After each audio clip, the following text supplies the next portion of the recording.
Hi, this is Roger. Thanks for dropping by. It's time for you good people to join in again, but not yet. Not yet. Just watered the Phalaenopsis in the kitchen and the Cymbidiums. Most of the time they get the same feed. They both like relatively high levels of feed, so they both get the same. It might change when the Cymbidiums go outside, but as far as grading the Cymbidiums is concerned,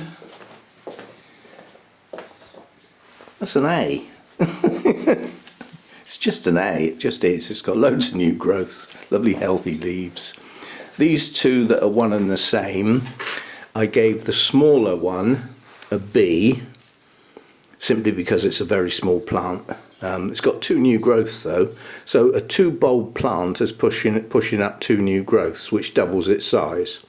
So providing those progress and get nice big fat bulbs, that can become an A. The other one I've given an A because it's a good looking plant with new growths and everything. Likewise with the tiger tail, that's an A. It's got loads of new growths pushing up from all over the plant, in the middle, around the sides. And the only problem with this one is, prior to me getting it, somebody had a bit of a chop on the leaves. So there was obviously brown tips on the plant, and quite a lot of them. But that was prior to my care, I think. I don't think I did that to it. And then down here we've got another 2. I've given them both A's. This one could be a B. But again, it's the number of new growths on top of what it's already got. It's just a good plant. Nice healthy green leaves, and that one. And then we come round to the X.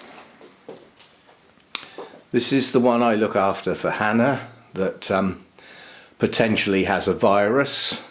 It was deemed it could just be stress by somebody who grows a lot of awfully good Cymbidiums and knows a lot about them and everything, on the grounds that, you know, it moved house. The others didn't. All the others have been bought since I got here.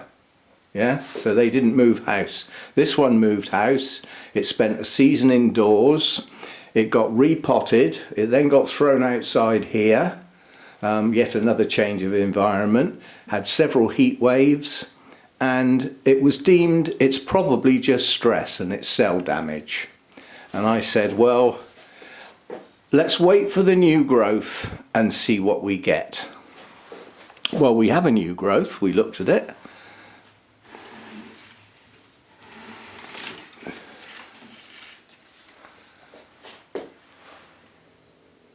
I'm not touching it.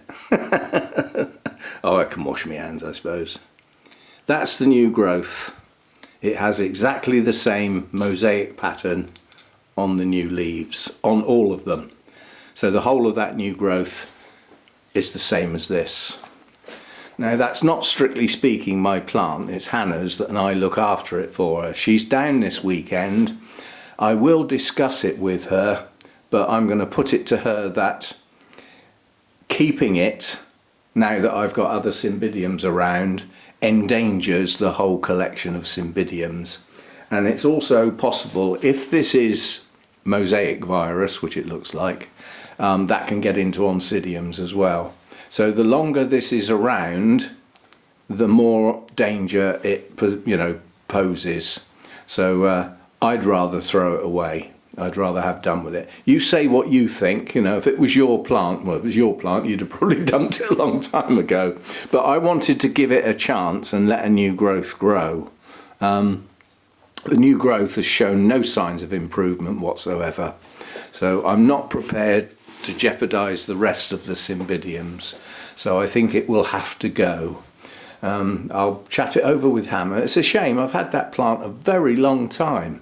I mean, when it first came down to me round the other house, I got some other Cymbidiums from, I think they were donated. Well, I think somebody died at the Bournemouth Orchid Society and I bought some home.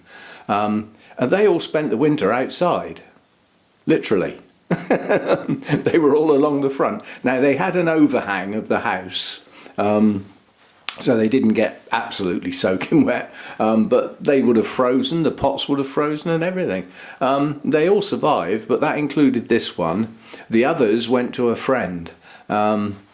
Hopefully this didn't transfer, but I'm reasonably convinced that this plant has always had this virus, and it's shown itself in anger because of the amount of stress that it's had. But I do believe it's a virus. So as I say, it's an X, and it will probably be a serious X after this weekend, like X gone. But yeah, I think that's pretty certain. Anyway, that's it for today. I've done my watering. I've lost a lot of interest in the snooker, I'm afraid, because Ronnie O'Sullivan got knocked out yesterday. Oh dear. He wasn't playing at his best. Now, a lot of the time, him, you know, not in top gear, can still actually win, because he takes full advantage of other people's mistakes. But unfortunately, he made a few, and the guy who was playing just steamrolled ahead after any mistake he made, and played incredibly well, basically. So Ronnie not quite at his best, and the other player probably better than he's ever been. Combination of the two, Ronnie got beat. It's quite amusing. The Crucible where they play is a big arena, but during the earlier stages of the World Championships, it's divided in two. There's a big screen that gets lowered down, so there's two tables on the go. And if you can imagine like an oval shaped audience, obviously half of them are watching one table, the other half are watching the other table. But right down the middle between the two halves is an entrance. And just as Ronnie was about to take a shot, an important shot, all the people came piling back in to the other half. They'd been out because there was a break. And they all came steaming back in, all blah da da da da da da da. Not a worry that there's another game on. I just thought, how rude. You're supposed to be, you know, an audience into your snooker. Well, if you're into your snooker, you should appreciate that there's two games on. Just because yours is having a break, the other one isn't. Anyway, Rodney wouldn't play. He had a little tete-a-tete with the lady referee and told her to chill, because she said, look, come on, you're going to have to start playing again. Because he just sat down. He said, I'm not, you know. His line of sight was straight at all this movement and all these people milling around and jabbering away and everything. And he wasn't prepared to play the shot. So he just sat down. And the referee was not getting cross with him, but basically saying, look, come on, we're going to have to get on with the game, sort of thing.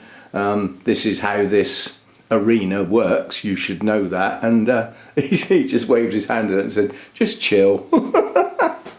And then he played his shot and he got it, and then missed the next one, which knocked him out, basically.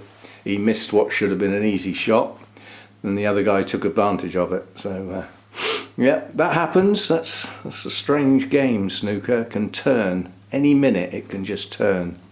You know, and somebody can come steaming back in from a losing streak, you know, and just come back and win. Anyway, he's out. He was going for his 8th world title. That would have been his 8th one, which I'm not sure whether that would have beaten the record or equalled it. I'm not sure, but he'll be back. You know, he might be getting on a bit, but his game's still well worth watching, and everybody thinks the world of him. So anyway, I have to find something else to do this afternoon now. But anyway, I think the decision's made on this Cymbidium. It's an unnamed hybrid. The only reason it's a bit special is, you know, it was a friend of Hannah's who died, and this was presented to her at the funeral in memory of him, you know, so it has a sentimental value. But, you know, it's to keep it around here because of sentimental value is just endangering other plants, you know. So I think it will be gone after the weekend. See you next time. Thanks for dropping by.